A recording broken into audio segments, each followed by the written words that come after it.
Hello বন্ধুরা, আপনাদের সবাইকে আমার চ্যানেলে স্বাগত জানাই। তো আজকে যাকে নিয়ে কথা বলবো উনি হচ্ছে টিম ইন্ডিয়ার অন্যতম নির্ভরযোগ্য ব্যাটসম্যান রাহুল দ্রাবিড় স্যারের কথা। ওনাকে আমরা ব্যাটিং বা ফিল্ডার বা কোচ হিসেবে কেমন ছিলেন সেটা আমরা সবাই জেনে গেছি, কারণ কোচ হিসেবে উনি কিন্তু 2024 সালে টি20 ওয়ার্ল্ড কাপ জিতিয়ে দিয়ে টিম ইন্ডিয়া থেকে রিটায়ার্ড নিয়েছেন।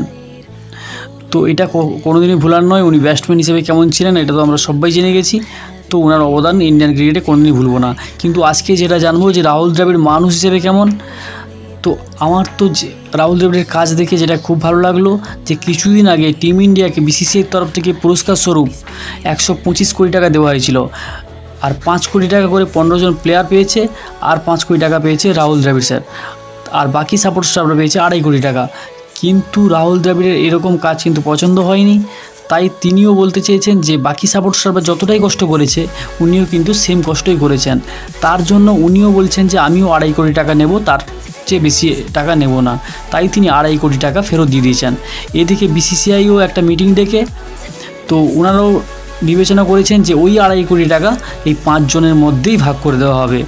তো এরকম একটা কাজ দেখে আমার কিন্তু খুব ভালো লেগেছে, কারণ এখনকার দিনে যদি কারোর অ্যাকাউন্টে 2.5 কোটি টাকা ঢোকে তারপরে সে কি ফেরত দেবে কি দেবে না এটা তো ভাবনার বিষয়। আপনার অ্যাকাউন্টে যদি 2.5 কোটি টাকা ঢোকে আপনারা ফেরত দেবে কি দেবেন না সেটাও আমি বলতে পারছি না। তো এরকম একটা কাজ দেখে আপনাদের কেমন লেগেছে? আমার তো কিন্তু খুবই ভালো লেগেছে। তো আপনারা কমেন্ট করে জানান, আর ভিডিওটি ভালো লাগলে লাইক, শেয়ার ও কমেন্ট করুন। দেখা হচ্ছে পরের ভিডিওতে।